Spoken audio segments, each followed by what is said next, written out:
Hello everyone, आज है 29 जनवरी और आज इस वीडियो में बात करने जा रहे हैं आईटीसी के बारे में।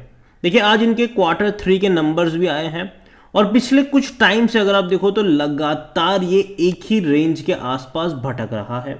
4.5% का डिक्लाइन जरूर आया, 477 से लगातार गिरकर 450 पर आ जरूर रहा है। एक साल का भी अगर आप ग्राफ देख लोगे तो तेजी काफ़ी अच्छी थी, लेकिन अगर आप यहाँ पर देखो तो भाई साहब मई महीने से ये लगातार कंसोलिडेट कर रहा है, लगातार कंसोलिडेट कर रहा है, जहां बाजार वाकई में बहुत अच्छे मूड में था।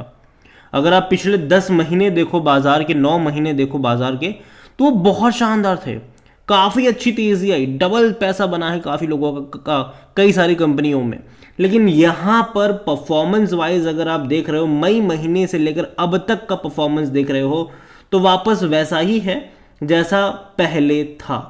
पहले मतलब कि कोविड के टाइम पर एक अच्छी तेजी थी, 200 रुपए के आसपास गया था ये, फिर लंबे समय तक अटका था। अगर आप यहाँ पर ग्राफ देखोगे तो दिसंबर 2020 से लेकर अगर हम फरवरी 2022 की बात करें तो जो ऑलमोस्ट कहते हैं ना कि जो 15 महीने का जो टाइम पीरियड था, ठीक है, वो लगातार इसका कंसोलिडेशन का ही था, ये भागा ही नहीं था। 15 महीने तक ये इसी रेंज के आसपास भटका।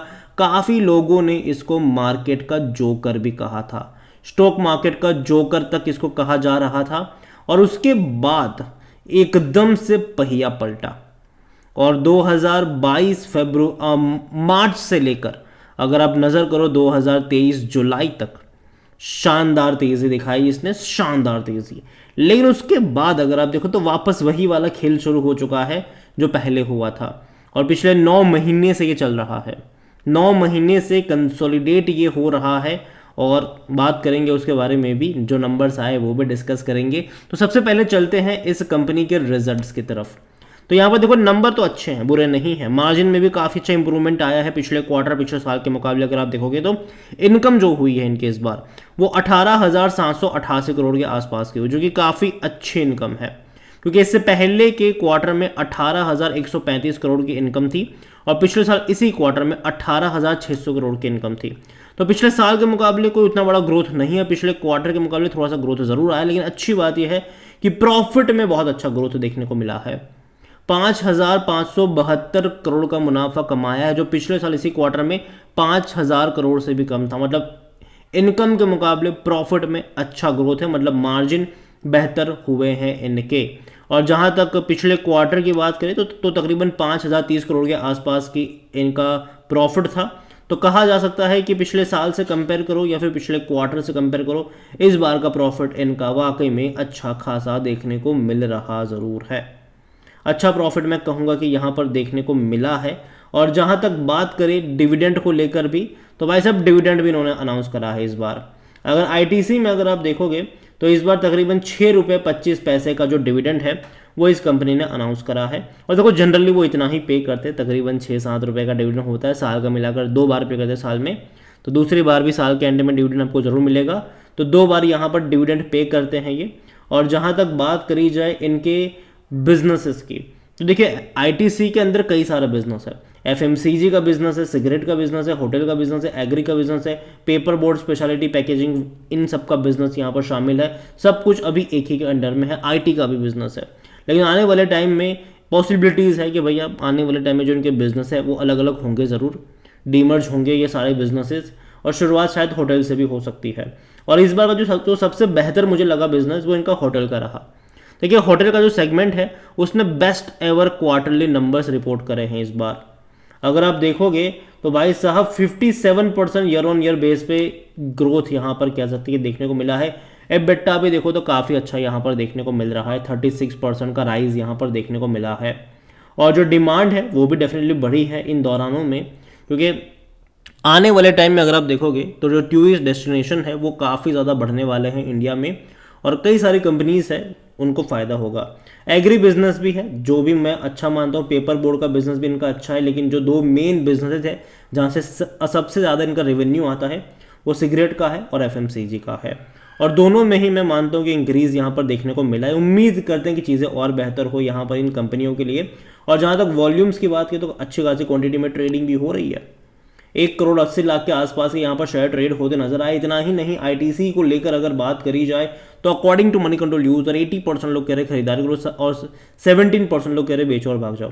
कंपनी में 3% लोग होल्ड करने की बात कर रहे हैं। जहां तक बात करें डिविडेंड को लेकर तो भैया साल में ये आपको 2-3 बार पे करता है और पिछले साल इसने 3 बार आपको डिविडेंड पे करा था। हालांकि एक बार स्पेशल डिविडेंड था, जनरली 2 बार ही होता है, और क्योंकि 2022 में देखोगे तो 2 बार पे किया था, पहले ₹5.25 फिर ₹6.25, और 2023 में इसने 3 बार आपको पे किया है। ₹6 पहले पे किया, फिर ₹2.75, फिर ₹6.75।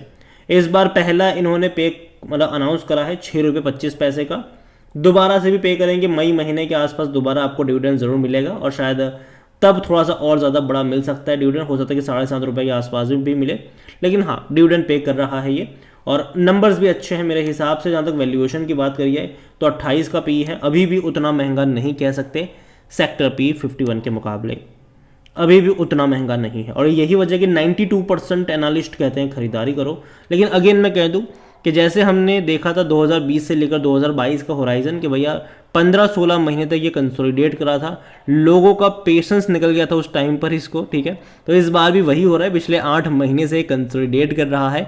हो सकता है कि और 5-6 महीने कंसोलिडेट कर दे, लेकिन बाद में तेज़ी दिखाएगा, टाइम लगेगा, लेकिन खबरों के आधार पर भागेगा जब इनके डीमर्जर की खबरें हम सुनेंगे। और यहाँ पर फाइनेंशियल्स भी देखोगे तो उतने अच्छे हैं, बुरे नहीं मैं कहूँगा इसको, और काफ़ी अच्छे इनके फाइनेंशियल्स देखने को मिल रहे हैं, लगातार ग्रोथ है और प्रॉफिटेबल कंपनी है भाई साहब। क्वार्टरली 5,000 करोड़ के प्रॉफिट करने वाली कंपनी है, बुरी कंपनी नहीं है। और जहाँ तक होल्डिंग के बारे में देखा जाए तो यहाँ पर प्रमोटर तो ऐसा सच कोई है नहीं, लेकिन 9.65% है म्यूचुअल फंड्स के पास, और देखा जाए तो म्यूचुअल फंड ने खरीदारी करी है। पहले 9.39% का स्टेक था, 32.51% का स्टेक डोमेस्टिक के जो पास था वो अभी यहाँ पर थोड़ा सा घटा है, 32.32 पर आया है। और एफआईज देखा जाए तो उन्होंने थोड़ी सी बिकवाली करी है, 43.32 से 43.24 पर आए हैं। लेकिन अगेन मैं कह दूँ यहाँ पर देखो बीच बीच में कुछ मेजर खबरें भी मतलब इम्पैक्ट डाल सकती है, जैसे कि गवर्नमेंट की होल्डिंग, गवर्नमेंट कभी भी अपना स्टेक बेचने के लिए निकालेगी, देखो बीच बीच में खबरें भी आती है उसको लेकर, लेकिन बाद में कोई उतनी बड़ी अपडेट नहीं आती है। तो ये छोटी छोटी चीज़ें डेफिनेटली इम्पैक्ट डालेगी, लेकिन अभी के लिए कोई ऐसी अपडेट नहीं है, तो डरने वाली कोई बात मुझे अभी के लिए तो लगती नहीं है।